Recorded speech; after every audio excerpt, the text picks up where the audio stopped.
Good afternoon, class. We are looking at chapter 2 limits, and here's 2.3 limits of functions at finite numbers.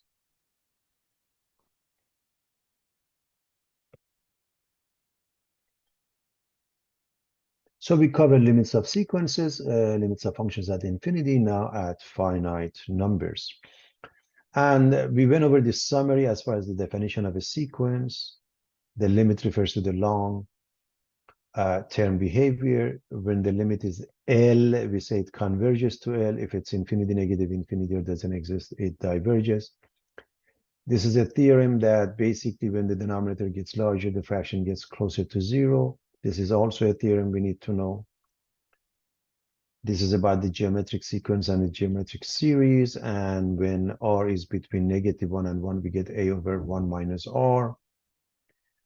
This is the solution as far as the recursive format versus explicit format. And this is in the case of medication when we add a constant.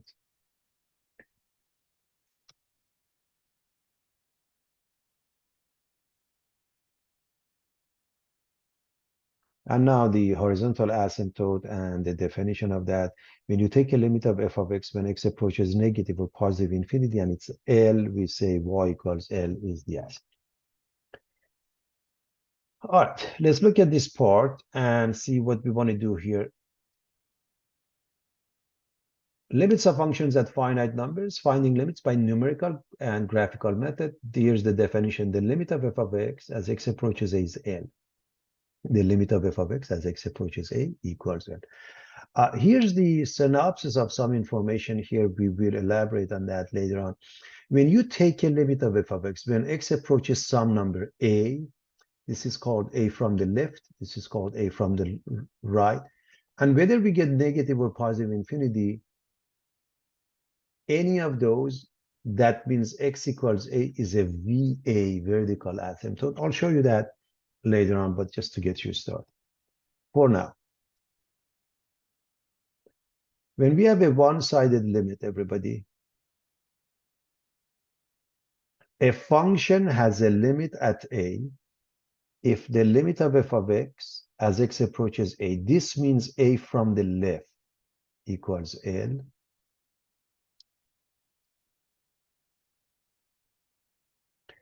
The limit of f of x as x approaches a from the right equals L.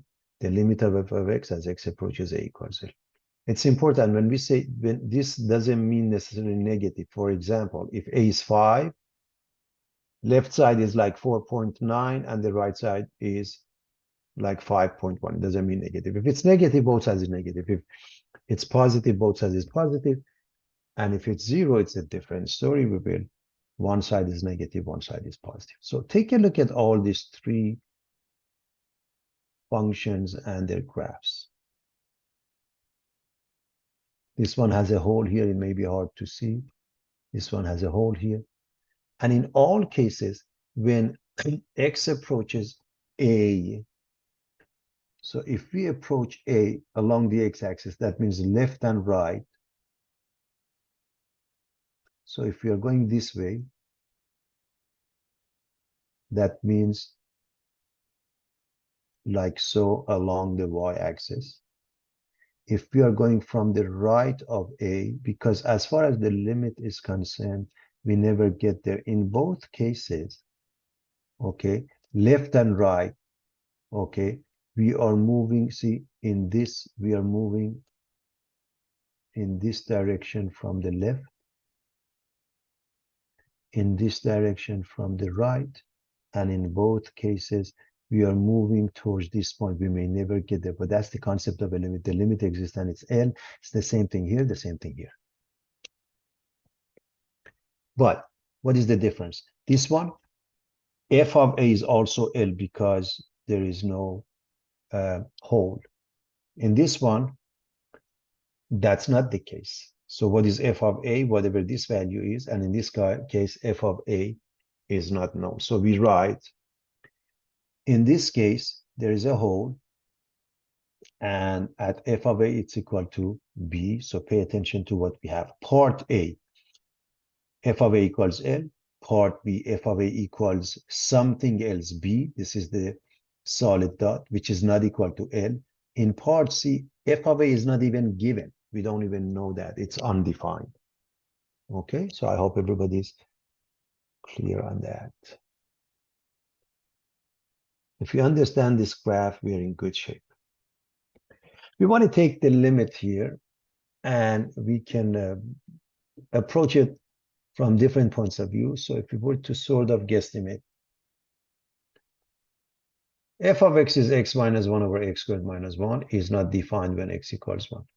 That's why it's important to know at x equals 1, it's not defined, but we are looking at the limit. That means we never get there. We get close and close and closer and closer to x equals 1.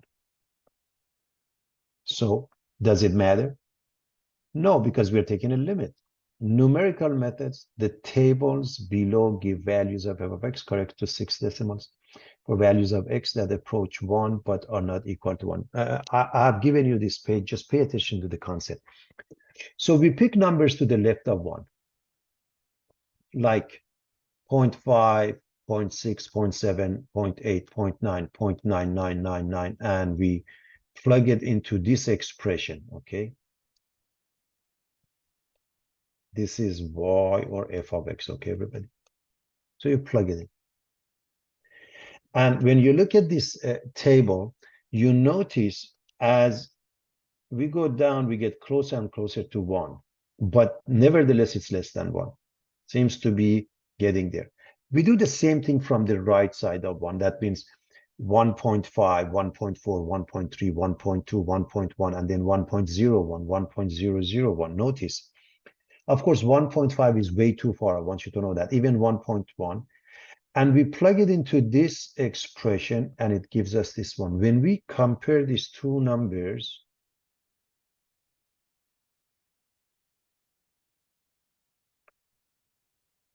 because this is the closest number among all of those to 1, and this is the closest among all of those to 1, there seems to be an answer of 0.5 or 1/2. Again, this is the numerical method, meaning pick numbers close to 1 from the left and right side. Here's the graphical method. If you graph this, the graph is the same as 1 over x plus 1 with a hole there. So as you approach 1 from the left and right, notice from the left here, from the right here, you end up here with the y coordinate of 0.5. We will never get there, but in a sense of a limit is 0.5. But many times we can do the best approach, which is an algebraic method, which uses factoring. We use the algebraic method. The top doesn't change. This one, as you know, is x minus 1 times x plus 1. Again, just we went over that in the a squared minus b squared is a minus b, and times a plus b. Remember the conjugates? I went over that. So x minus 1, x plus 1. So x minus 1 cancels out. And now if you plug in number 1, you get precisely 1/2. So we looked at this example, and again, you have it with details. From a numerical perspective, graphing approach, and more importantly, analytically or algebraically. So I hope everybody is okay with that.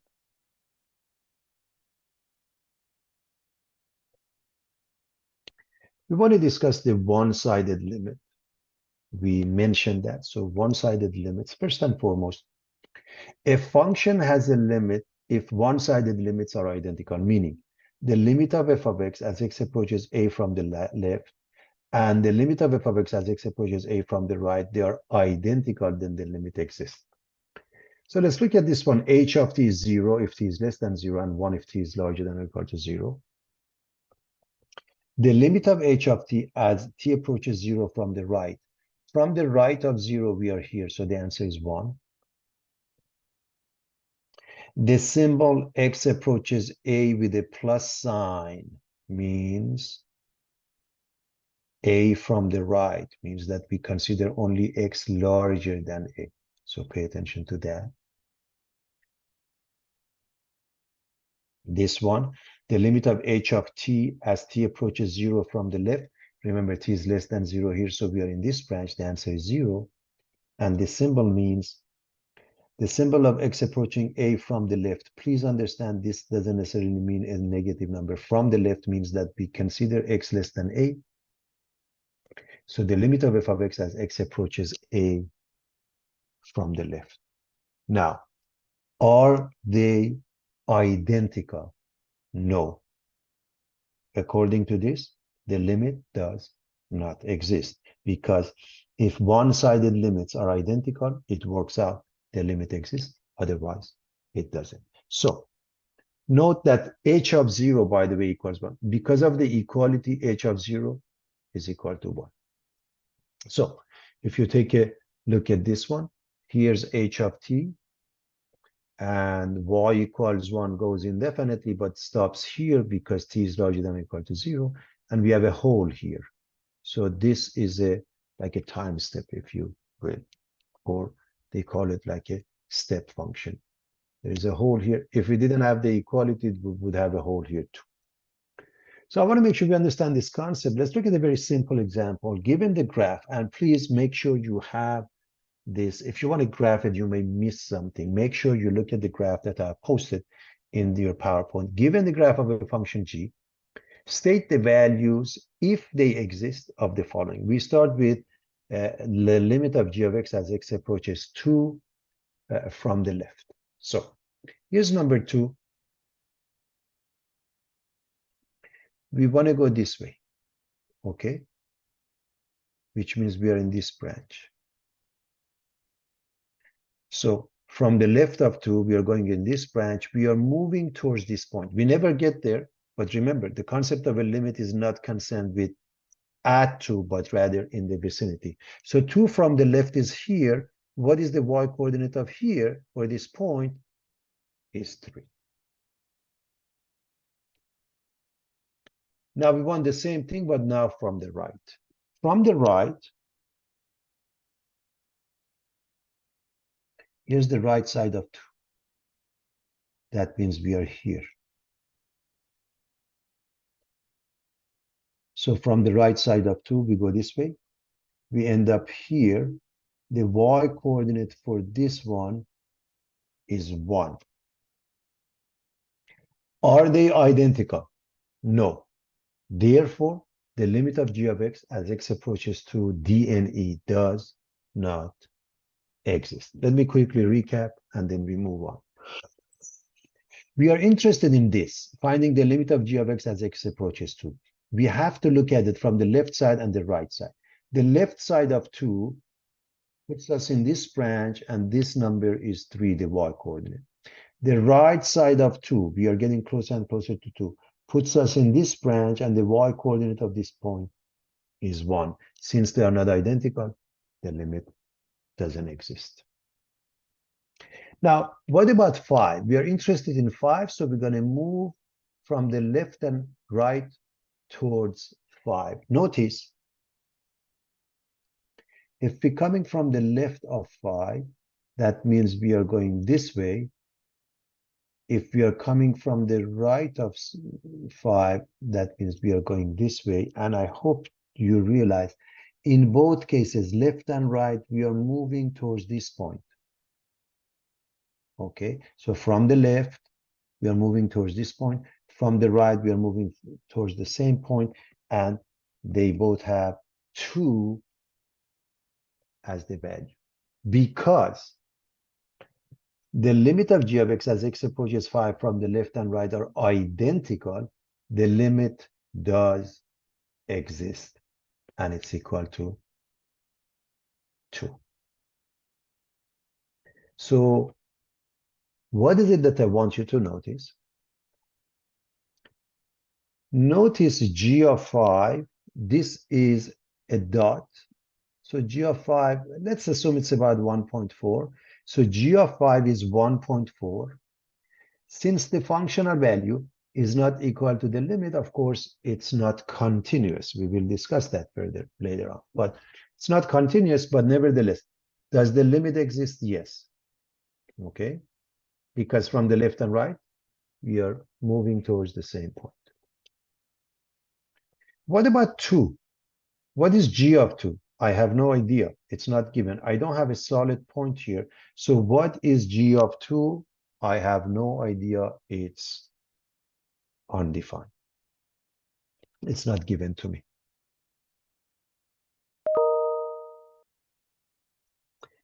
All right, let's look at this example. The function is given, and we want to find the limit of f of x as x approaches 2. Therefore, we look at the left and right side. All right, so we're going to look at the left-sided limit. Can anybody tell me what is the limit of f of x as x approaches 2 from the left? Anybody has that for us? 3. I'm sorry, I couldn't hear you. One more time, please. Is it 3? Perfect. Look at the arrows. We are coming from the left of 2. That means we are in this branch. So we end up here. And this one has a y coordinate, which is 3. What about the right side? Anybody? Right side?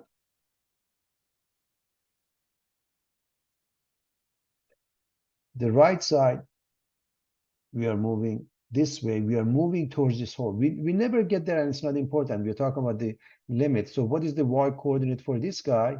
1. Are they identical? No. The limit of f of x as x approaches 2 does not exist. So again, we have this branch, we have this branch, so the limit from the left and right are different.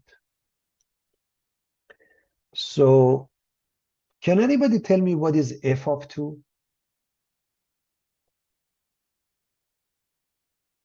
The functional value, not the limit. What is the functional value at 2? Anybody?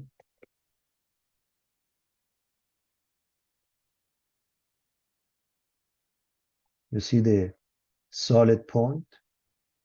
So f of 2 3. is 3. Perfect. And by the way, since the limit from the left and the functional value are the same, sometimes they say it's continuous from the left at x equals 2. Let's go with 4.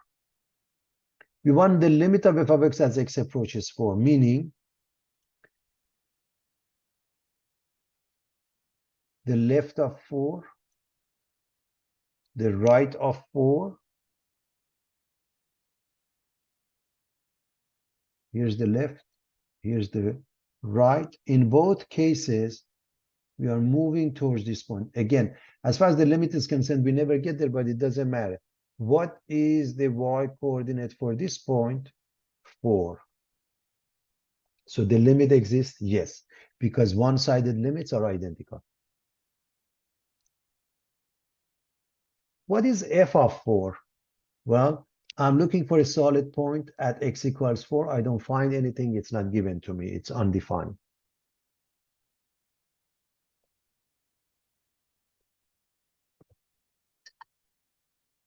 Okay.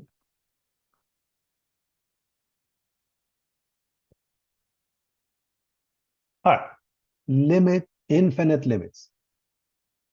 This definition is illustrated graphically in following figures. Similar definitions can be given for the one-sided infinite limits. So take a look. In this case, it blows up to infinity. So the limit of f of x as x approaches a is infinity here. In this case, is negative infinity from both sides. In this case, one-sided.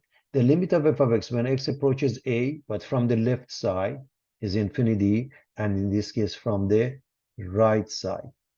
In this one, the limit of f of x as x approaches a from the left is negative infinity, this one from the right side. I hope it's clear to everybody.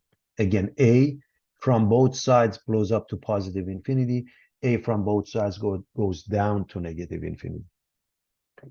This one, these two, they go into infinity. This one from the left of A, this one from the right. These two go to negative infinity, this one from left, this one from the right. Therefore, it gives rise to what I mentioned in the beginning, the definition of VA, vertical asymptotes.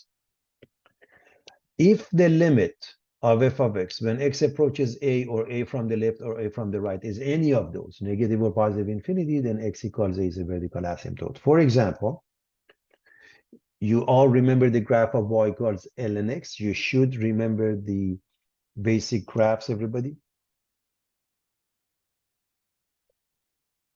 As you can see, if you take a limit of ln x as x approaches 0 from the right, remember, the domain is 0 to infinity and it's not defined on the left side. So the domain, I want to remind you, domain is 0 to infinity. And remember, parentheses means the endpoint is not included. This is not closed. And so the limit of ln of x as x approaches 0 from the right, this goes down to negative infinity. What does it mean? This line must be your vertical asymptote, which has the equation x equals 0.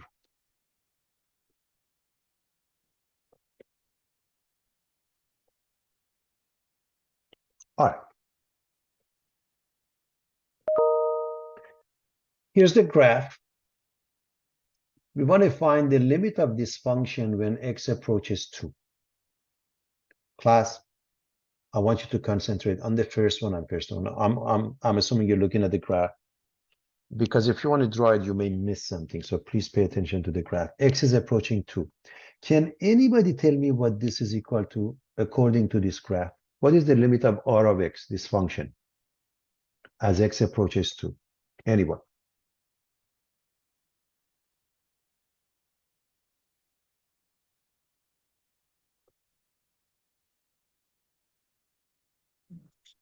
Negative And we infinity. say it again. Negative infinity. Beautiful, beautiful. As you get closer and closer to from the left, goes to negative infinity. From the right, the same thing, negative infinity. What about 5, class?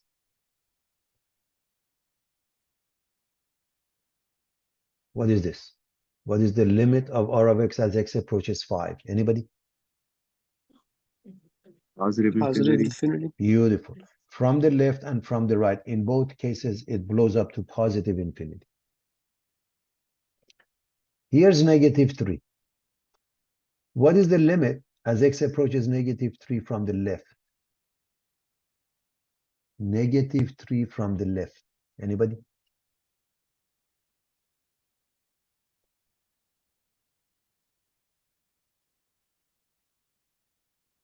Here's negative 3. The left side of negative 3 goes down to negative infinity. The right side, this is the right side of negative 3, and it goes up to, see, when you get closer and closer to negative 3, what happens? From the right of it goes to infinity, from the left of it goes to negative infinity. Okay? Now, what are the VAs, vertical asymptotes?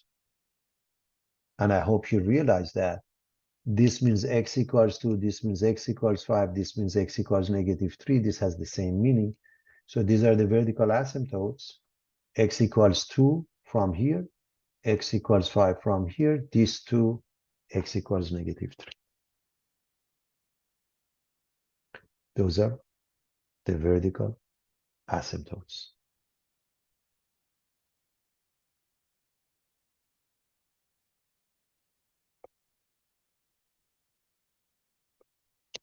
All right, we want to find the following limits. Remember I said plug in. Can anybody tell me if you plug in what we get? Just plug in, what do you get? Anybody? Replace the x with 0, what do we get?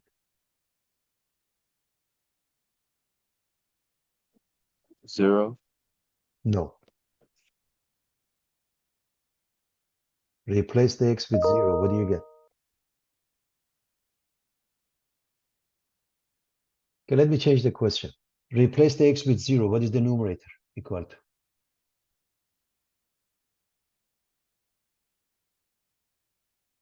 Zero. What is the denominator equal to? Zero. So you don't get zero. You get 0 over 0. And I can't emphasize this enough. This is not the same as 0. This is indeterminate. And the indeterminate form, you have to work at it to come up with the answer. I can't emphasize this enough.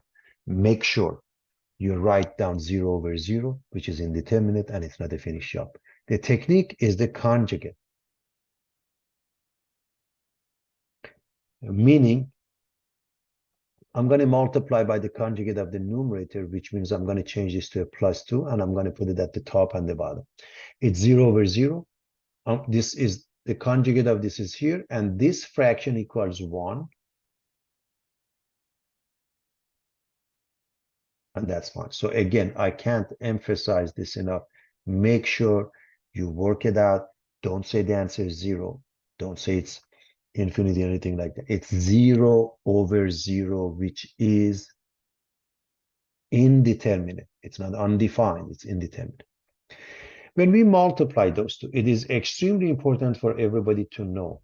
You just don't touch the denominator because you put them as a product, because the problem is the denominator when it goes to 0. So x times that. And the top is a minus b times a plus b.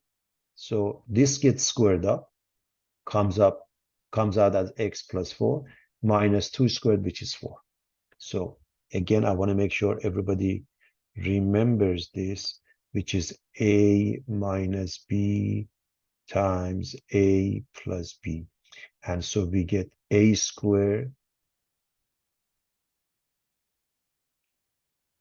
minus 2 squared, which is what you have here. All right. Or let me actually show you this. Now what happens, you can cancel out this x with this x, and the numerator is 1. If I put the 0 in here, I get square root of 4, which is 2. 2 and 2 is 4. So the final answer is 1/4. So I hope you see the answer was not 0. The answer is not undefined, infinity, anything like that, but we work it out.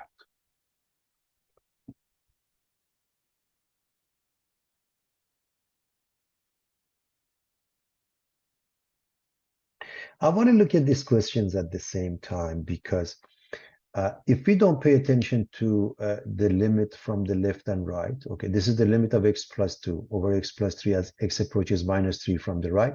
This is the same thing, but from the left. What I want you to notice, if I plug in -3, the denominator becomes 0. Here as well as here. And by the way, whether it's from the right or left, it really makes no difference. The top, -3 makes it -1. So let me first write that.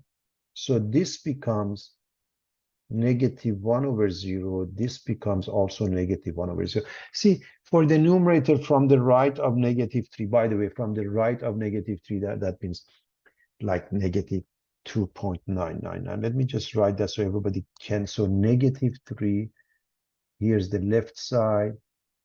Okay, here's the right side. So for the right side here, you have like -2.9999. So I'm going to put that in here. So if I put -2.9 plus 3, I get 0.1, which has a positive sign. And that's really the key. -1 over 0 from the right. However, over here, -3 from the left, example of that would be -3.1 plus 3 becomes -0.1. I'm doing this so you can see the sign for 0. Why is it important? Class, when you divide by 0, it blows up to infinity. But this one, negative over positive, is negative infinity. This one, negative over negative, is positive infinity. And that's the only reason I go over that. So when the denominator approaches 0, you have to know whether it's from the left or right.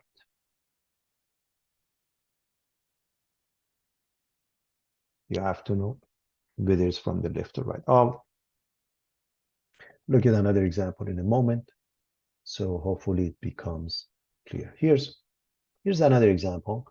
We want to take the limit of e to the power of x over x minus 5 cubed as x approaches 5 from the left. Now, it's important to know when we say 5 from the left, just write it here. 5, the left side, something like, for example, 4.9. It's really like 4.99999. I write it because I want to make a point. The denominator is 0 cubed, everybody. The denominator is 0 cubed. Okay, so, but I want to know if it's 0 from the left or right. Now, the top is 5 to the power of e to the power of 5 or e to the power of 4.99999 makes no difference. So 4.9 minus 5 is negative 0.1. Therefore, we have e to the power of 5 over 0 from the left to the third power. As you know, when the exponent is odd, the sign remains. If it's negative, it's negative. Of course, positive is positive. But for example, if you have a minus 2 cubed is minus 8. So the fact of the matter is the numerator doesn't make any difference, but the denominator is 0 from the left. And this is infinity. This makes it negative infinity. The sign for the denominator makes it negative infinity. To really have a good understanding of this, I want to look at the same question, but I'm going to change the exponent to something even. All I want you to notice, this is an odd number. This is an even number. So I'm going to write exactly the same thing, but I'm going to change the 3 to 4. What is the difference? A negative number to the odd number becomes negative.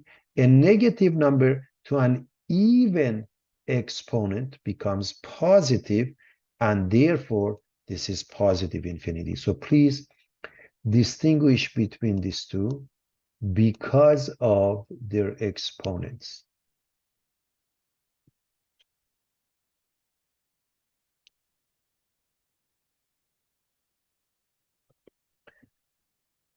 I want to work this out.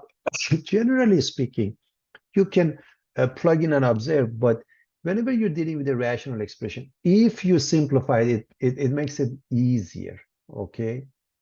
So this is x times x minus 2, and this one, I'm going to remind you that a squared minus 2ab plus b squared is a minus b quantity squared, so makes this one x minus 2 quantity squared.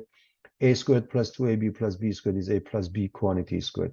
So we can factor, and now if you drop the x minus 2 from the top, the bottom will drop the exponent. In other words, this completely goes away and this exponent goes away, and we have x over x minus 2. Now here's the interesting part. 2 from the left, please understand the numerator is 2, and when we say from the left or right, doesn't make that much of a difference, 1.999 or 2.0001. What makes a difference is the denominator. If you plug in, you get 0, but now it makes a difference. Is it 0 from the right or left? 2 from the left, it's like 1.9. 1.9999 continues indefinitely. Minus 2 is negative 0.1. So the bottom is 0 from the left. The purpose of that is to make sure we know it's infinity, or in this case, it's negative infinity. The answer is negative infinity. All right. All right, everybody. Excellent.